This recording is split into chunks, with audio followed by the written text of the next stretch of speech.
Bien, hoy nos metemos en faena con un material fascinante. Tenemos una consulta técnica de un equipo de ingenieros que se está preparando para llevar su estación de radio aficionado al siguiente nivel, de cara a 2026. Sí, y el foco está puesto en las bandas altas, ¿eh? VHF y UHF. Exacto. El objetivo que se marcan es muy claro. Quieren pasar de la operación del día a día a la experimentación científica de verdad. Y se nota que han hecho los deberes, porque citan manuales de la ARL, planes de la IAERU, nos plantean 10 preguntas que son, vamos, un viaje completo por la radio. Un viaje desde la física más pura hasta la inteligencia artificial.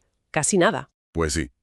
Así que nuestra misión hoy es analizar sus planes, validar sus ideas y darles algunas claves prácticas basadas en toda esta documentación. Y vamos a empezar por lo más básico, la eterna pregunta. ¿Hasta dónde llega mi señal? Es que esa es la pregunta del millón en VHF y UHF. Aquí no tenemos el colchón de la ionosfera que nos permite rebotar señales por todo el mundo, como en la onda corta. En principio, es línea de vista. Si no lo ves, no lo escuchas. En principio. Pero claro, la gracia está en ese en principio, porque la atmósfera no es un vacío, y ahí es donde la física se convierte en un arte. Claro. Su primera duda va sobre eso, sobre el horizonte radioeléctrico. Saben que las ondas llegan un poco más lejos de lo que alcanza la vista, como un 15% más, pero quieren saber por qué y cómo calcularlo bien. Es un efecto precioso. A ver, imagina la onda de radio como el frente de una ola en el mar. El aire cerca de la superficie terrestre es más denso, ¿verdad? Ajá. Pues ese aire más denso frena un poquito la parte de abajo de esa ola, mientras que la parte de arriba sigue yendo más rápida. Ese pequeño freno hace que la onda se incline, que se curve hacia abajo. ¿Sigue la curvatura de la Tierra? Exacto. Es como si la propia atmósfera actuara como una lente gigante. ¿Una lente atmosférica? Me gusta. ¿Y cómo se traduce eso a un cálculo práctico? Pues el modelo clásico, el que aparece en todos los manuales, es el del radio terrestre efectivo. Se calcula como si la Tierra fuera un tercio más grande de lo que es. Vale, como regla general funciona. Funciona muy bien. Pero para lo que ellos buscan, que es predecir la atenuación en un trayecto concreto, la recomendación es usar software. La clave es alimentar a esos programas con los datos correctos del índice de refracción, que cambia con la presión, la temperatura y sobre todo la humedad. Vale, ya sabemos que la señal pueda llegar, pero la pregunta es, ¿llegará con fuerza suficiente para ser escuchada? Esto nos lleva a su segunda cuestión, el presupuesto de enlace. Aquí es donde hay que ser metódico, hay que ir paso a paso. El presupuesto de enlace es, básicamente, una contabilidad de decibelios. Sumas y restas. Eso es. Empiezas con la potencia de tu transmisor, le sumas la lupa, que es la ganancia de tu antena, y a partir de ahí empiezas a restar. Y aquí es donde la física empieza a jugar en tu contra, ¿no? Totalmente. Tienes dos enemigos principales. El primero, la distancia. La energía se dispersa con el cuadrado de la distancia. Es una ley inevitable. ¿Y el segundo? La frecuencia. Exacto. A medida que subes de 144 a 432 MHz, por ejemplo, las pérdidas en el espacio libre aumentan. Y a eso tienes que sumarle las pérdidas más mundanas, como las del cable. Mencionan un RG213. A 144 MHz, 20 metros de ese cable te roban 1.7 decibelios. Puede no sonar a mucho, pero... Pero en el mundo de las señales débiles, cada decibelio es oro. Y a 432 MHz esa pérdida se duplica o triplica. Estás perdiendo una parte importante de tu señal antes de que salga de la antena. O sea que, al final, hay que asegurarse de que lo que ganas sea más que lo que pierdes. Ese es el resumen. Si la suma de tus ganancias no supera la suma de todas las pérdidas del trayecto, pues no hay comunicación. Así de sencillo. De acuerdo. Hemos calculado cuánta señal se pierde. Pero eso asume que tu receptor puede escucharla. Y esto nos mete de lleno en el problema del ruido, su tercera gran preocupación. Y aquí, la verdad, identifican el problema perfectamente. En estas bandas, el enemigo no es el ruido de una tormenta lejana. El enemigo está dentro de tu propio equipo. Es el ruido que generan los componentes electrónicos del receptor. Eso es. Y su plan para combatirlo es la estrategia correcta. Usar un preamplificador de bajo ruido, un LNA, justo en la antena. ¿Por qué es tan crucial que esté ahí arriba, en el mástil, y no abajo en el cuarto de la radio? Por una razón fundamental. Combates el ruido en el origen. Piensa que quieres grabar a una persona que susurra en una habitación muy grande y ruidosa. Vale. Si pones el micrófono junto a tu oído, grabarás el susurro mezclado con todo el ruido. Pero si pones un micro pequeño, con un ampli justo al lado de la persona que susurra. Capturas su voz pura y la amplificas antes de que se contamine. Exacto. El LNA hace exactamente eso. Amplifica la señal limpia antes de que baje por ese cable largo y ruidoso. Es una analogía fantástica. ¿Quieren saber qué especificaciones buscar? Mencionan la figura de ruido, la ganancia y un término que suena bastante esotérico, IP3. A ver, la figura de ruido es lo más importante. Es cuánto ruido añade el propio amplificador. Quieres que sea bajísima, por debajo de 1 decibelio si es posible. La ganancia, pues suficiente para compensar la pérdida del cable, unos 15 o 20 decibelios. Y luego está el IP3, el punto de intercepción de tercer orden, que para los que no somos ingenieros de radiofrecuencia, ¿qué demonios es? Pues piensa en un preamplificador de micrófono en un concierto. Tiene que poder manejar la voz potentísima del cantante sin distorsionar, pero a la vez ser súper sensible, ¿no? Claro. Un receptor con un IP3 bajo sería como un micro malo que, con el primer grito, se satura y empieza a generar sonidos que no existen, fantasmas que te tapan la música. Entiendo. O sea, el IP3 mide la capacidad de escuchar algo muy débil sin que una señal muy fuerte cercana lo vuelva loco. Has dado en el clavo.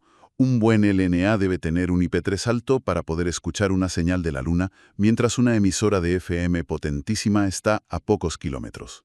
Me encanta esta parte, porque ahora pasamos de la física predecible a lo que parece casi magia. Propagación anómala, rebotar señales en estelas de meteoritos, en capas invisibles, suena ciencia ficción. Pues esa es la belleza de la radio en VHF. Dejas de luchar contra las pérdidas para empezar a buscar autopistas inesperadas en el cielo. Y cada una tiene sus reglas. Por ejemplo, los conductos troposféricos, la famosa tropo. Se forman por inversiones de temperatura en la atmósfera, a menudo asociadas a grandes anticiclones estables. Es como si se creara un túnel de fibra óptica en el aire. Vaya. ¿Y qué necesitas para aprovecharlo? Potencia y una antena muy directiva. Y la herramienta clave, fíjate, no es un medidor de radio, sino un barómetro. Una subida lenta y constante de la presión es la mejor señal de que algo bueno se está cociendo. Increíble. ¿Y qué hay de rebotar en meteoritos? Suena aún más loco. La dispersión por meteoros o meteor scatter es fascinante. Usas la columna de aire ionizado que deja un pequeño meteoro, la mayoría no más grandes que un grano de arena, al quemarse en la atmósfera. Pero esa columna apenas durará nada. 1 o 2 segundos como mucho. La comunicación se hace a base de ráfagas de datos muy cortas. Y me imagino que no puedes hacerlo a cualquier hora, ¿no? Exacto. El mejor momento es justo antes del amanecer, sobre las 6 de la mañana, que es cuando la Tierra se encuentra de frente con la mayor cantidad de polvo cósmico. Y requiere una técnica muy específica, casi una coreografía. Nunca olvidaré mi primer contacto por Meteor Scatter. ¿Ves esos pings de datos en la pantalla? Ráfagas de menos de un segundo. La emoción de saber que tu señal acaba de viajar a lomos de una mota de polvo espacial es algo increíble. Desde luego. Entonces, para cazar estas señales tan efímeras, todo tu sistema tiene que estar impecable. Esto conecta con sus dudas sobre la línea de transmisión y la polarización. Totalmente. Aquí es donde muchos sistemas fallan, en lo más básico, el cable coaxial.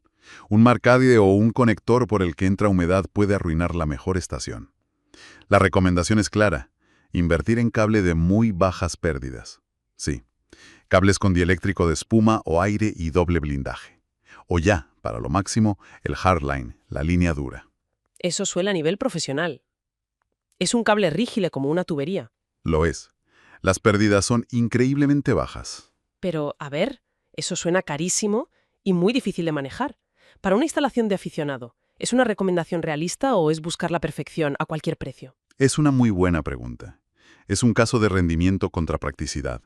Para la mayoría, un cable flexible de muy alta calidad es más que suficiente. El hardline es para quien busca ese último medio decibelio, quizás para rebote lunar. Donde cada fotón cuenta.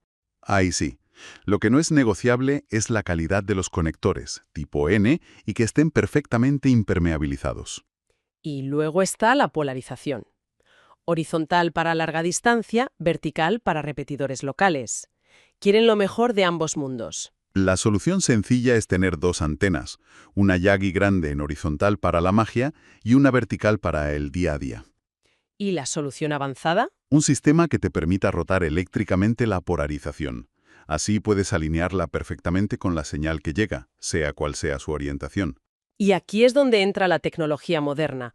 Usan software como WSJTX, que puede escuchar señales muy por debajo del ruido. Exacto. Programas como FT8 o Q65 han revolucionado la señal débil. Pero para que funcione el receptor, sobre todo un SDR, tiene que cumplir dos requisitos de forma casi religiosa: estabilidad de frecuencia y linealidad. La estabilidad es por la sincronización, ¿no? Sí, se mide en milisegundos y hercios. Un pequeño desfase y el decodificador no ve nada. Y la linealidad es lo que hablábamos antes con el IP3. No inventarse señales. Precisamente, si una señal fuerte satura el conversor, el resultado es catastrófico. Y es aquí donde los documentos miran al futuro, sugiriendo usar redes neuronales para limpiar el ruido. Enseñar a un ordenador a distinguir la señal del ruido. Fascinante. Es el siguiente paso. Esto nos lleva al último bloque. El hardware para llegar a las estrellas, empezando por las antenas. Se preguntan por el compromiso clásico. Haz superestrecho o mejor rechazo del ruido. Es la eterna batalla. Un haz más estrecho significa más ganancia. Ideal para un enlace punto a punto en medio de la nada. Sin embargo, la relación delante-atrás, la capacidad de la antena para ignorar lo que tiene detrás, Es crucial, o sea, que es una lección entre tener el mejor oído en una dirección o ser capaz de hacerse el sordo con el ruido que te rodea. has dado en el clavo. En un entorno urbano o en un concurso, una buena relación delante-atrás puede darte más contactos que ese último decibelio de ganancia. Y hablando de coexistir, también se preocupan por ser buenos ciudadanos en el aire, cumpliendo los planes de banda. Es un punto que demuestra su profesionalidad. Los planes de banda son el código de circulación de la radio. Un trocito para Morse, otro para voz, otro para satélites. Respetarlos es la base de la disciplina operativa. Y ya que lo mencionas, su 10ª pregunta es la meta final: los satélites y sobre todo el rebote lunar, ME. ME es sin duda la cumbre de la radioafición técnica. La pérdida de trayecto en un viaje de ida y vuelta a la Luna es de unos 251 decibelios. Para que nos hagamos una idea, eso es como intentar ver la luz de una sola vela en la Luna. Una muy buena analogía.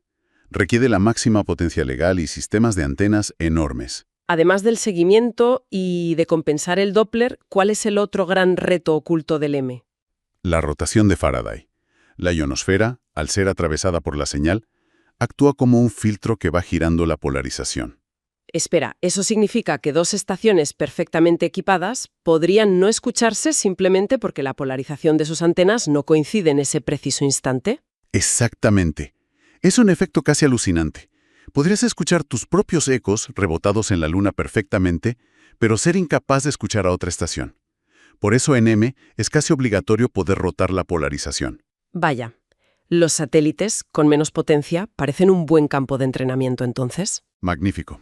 Para dominar el seguimiento y el Doppler antes de dar el salto a la Luna. Entonces, recapitulando este viaje, el camino a una estación de élite en 2026 es un ejercicio de optimización total del sistema. No es un solo componente, es cómo todo trabaja en armonía para vencer al ruido. Cada decibelio cuenta. El que ganas con una buena antena y el que evitas perder con un buen conector. Todo suma. Y toda esta documentación nos deja con una idea final. Una pregunta para que este equipo la explore. A ver, dispara.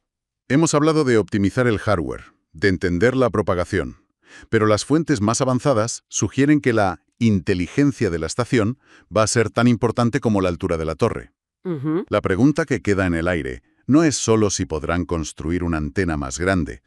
La verdadera pregunta es: ¿y si el próximo gran salto en el alcance de sus comunicaciones no se logra en el taller, sino entrenando una red neuronal para que extraiga una señal del ruido de una forma que hoy nos parece simplemente imposible?